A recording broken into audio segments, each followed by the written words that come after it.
आज का हमारा टॉपिक है महत्तम समापवर्तक यानी कि हाईएस्ट कॉमन फैक्टर। तो सबसे पहले हमें पता होना चाहिए हाईएस्ट कॉमन फैक्टर होता क्या है। तो देखिए हाईएस्ट कॉमन फैक्टर या एचसीएफ, इसको हम महत्तम सार्वभाजक या ग्रेटेस्ट कॉमन डिवीजर GCD बोलते हैं। तो आज हम पहले पढ़ेंगे महत्तम समापवर्तक के बारे में, जानेंगे कि महत्तम समापवर्तक आखिर क्या चीज होती है। उसके बाद हम उसके सवालों को सॉल्व करेंगे। सबसे पहले हमें ये पता होना चाहिए कि महत्तम समापवर्तक होता क्या है। तो देखिए इसका पहले अर्थ, जैसा कि इसके नाम है इससे हम समझें। महत्तम, सबसे पहले आया महत्तम। महत्तम का मतलब होता है सबसे बड़ा, सबसे बड़ा। दूसरा आया समापवर्तक, समापवर्तक। समापवर्तक का मतलब है, इसको यदि हम संधि विच्छेद करें तो सम प्लस अपवर्तक। सम का मतलब होता है समान, सम का मतलब होता है समान, और अपवर्तक का मतलब होता है गुणनखंड। गुणनखंड मतलब कि एक ऐसी संख्या जिससे जो भी संख्या हमें दी जाएंगी जिनका हम महत्तम समापवर्तक निकालेंगे, एक ऐसी बड़ी से बड़ी संख्या जिससे उन सभी संख्याओं में भाग चला जाए। तो मतलब हो सकता है बहुत सारी संख्याओं से भाग जा रहा हो, लेकिन उन संख्याओं में सबसे बड़ी संख्या होती है जिनसे उन सभी संख्याओं में भाग चला जाए, उसी को हम महत्तम समापवर्तक कहते हैं। तो इसको हम अपनी भाषा में ये कह सकते हैं, यदि हमें कुछ संख्याएं दी गई हैं तो हम जो उस संख्या से सबसे बड़ी से बड़ी संख्या से उस संख्याओं में भाग चला जाता है, उसी को हम महत्तम समापवर्तक कहते हैं। देखिए जैसे कि हम दिखाते हैं, आप सॉल्व करके समझ सकते हैं। जैसे हमें तीन संख्या देंगे 12, 16 और 32। यदि हम देखें तो 12 को कौन कौन संख्या से भाग दे सकते हैं। देखिए 1 से दे सकते हैं, 2 से दे सकते हैं, 3 से दे सकते हैं, 4 से भाग दे सकते हैं, 6 से दे सकते हैं और 12 से भाग दे सकते हैं।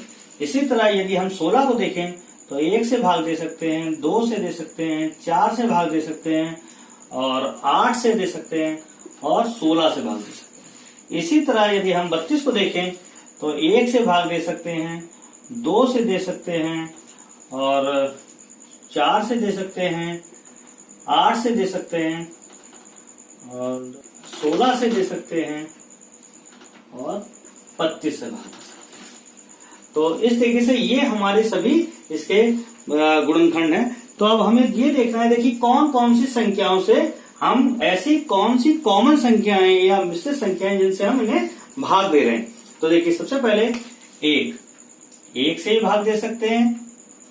ये 1 से हम सभी संख्याओं में भाग दे सकते हैं, पहला चीज। दूसरी चीज देखें तो 2 से भी हम तीनों संख्याओं में भाग दे सकते हैं। 3 से हम 12 को दे सकते हैं, लेकिन 16 और 32 में नहीं दे सकते, इसलिए इसको हमने छोड़ दिया। 4 से हम तीनों संख्याओं में भाग दे सकते हैं। और इसके बाद हमारी हो गई कोई भी संख्या ऐसी नहीं जिससे हम तीनों संख्याओं में भाग दे। तो यहाँ यदि हम देखें तो सबसे बड़ी संख्या कौन सी आई? सबसे बड़ी हमारे पास संख्या आई है 4, जिससे कि हम सभी संख्याओं में भाग दे सकते हैं। तो ये हमारा जो मासा है, मासा हमारा 4 आया।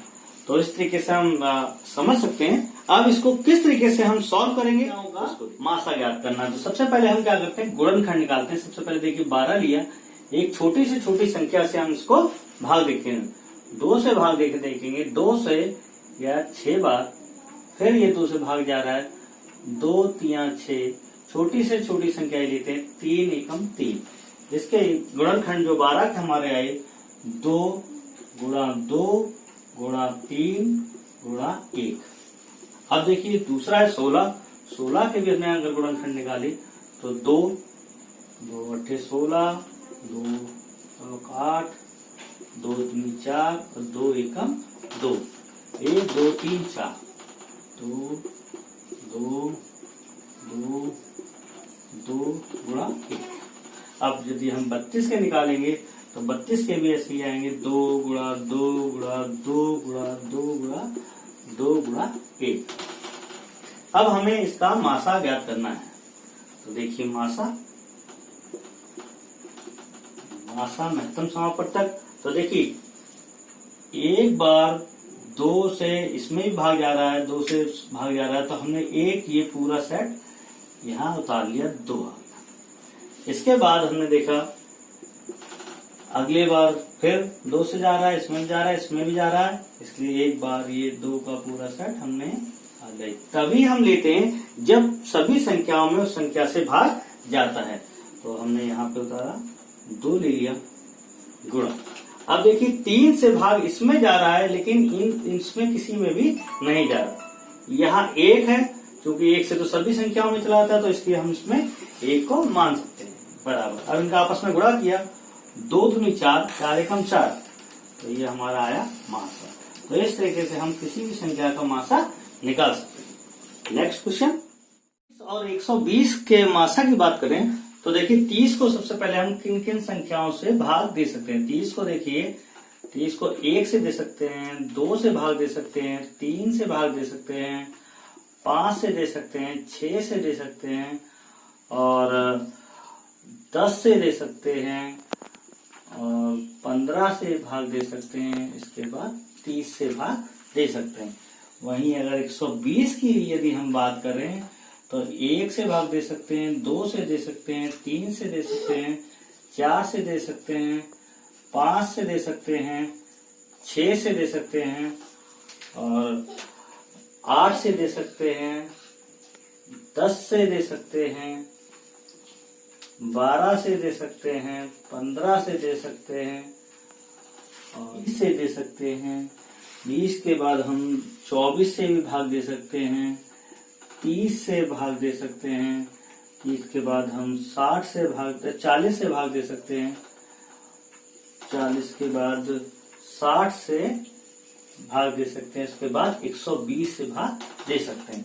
अब यदि देखें तो देखिए 1 से दोनों भाग दे सकते हैं, 2 से दे सकते हैं, 3 से दे सकते हैं, 5 से दे सकते हैं, 6 से दे सकते हैं, 10 से दे सकते हैं, 15 से दे सकते हैं, और 30 से दे सकते हैं। तो 30 जो है ऐसी एक बड़ी से बड़ी संख्या है जिससे भी भाग तो 1, 2, 3, 4, 5, 6, 7 इससे पहले भी संख्या आ रही है जिनसे हम एक साथ दोनों संख्याओं भाग दे सकते हैं। लेकिन इसमें 30 जो संख्या है उनमें सबसे बड़ी से बड़ी संख्या है, जैसे 1 से 2 में, 3 में, 5, 6, 10 और 15 और 30, इन सब में जो 15 संख्या है वो सबसे बड़ी से बड़ी संख्या है जिससे हम दोनों में भाग दे सकते हैं। इसलिए इसका जो मासा आएगा, मासा 30 होगा।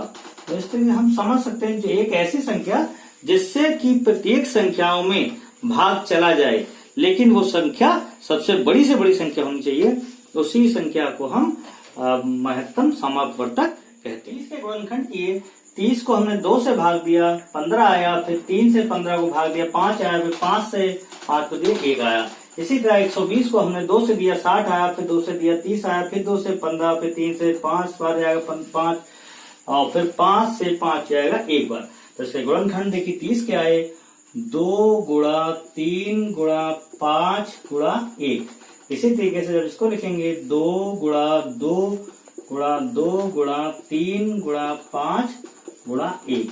तो यदि हमें मासा निकालना है तो सबसे पहले हम ये देखेंगे कि इन सभी संख्याओं में देखिए 2 से भाग जा रहा है, तो इसलिए हमने सबसे पहले यहाँ पे 2 लिखा। फिर कौन सी ऐसी संख्या ऐसे दोनों में जा रहा है? 3 है, इसलिए हमने यहाँ पे 3 लिखा। फिर इसके बाद कौन सी संख्या है? 5 से दोनों संख्याओं में जा रहा है, इसलिए हम यहाँ पे 5 लिखेंगे, और 1 से तो प्रत्येक संख्या में भाग जाता ही है। अब इनका आपस में गुणा कर लेंगे, 2 3 6, 6 5 30, 30 एकम 30। तो हमारा जो आंसर है, मासा जो है वो 30 आ गया। नेक्स्ट क्वेश्चन वो है 5 और 7।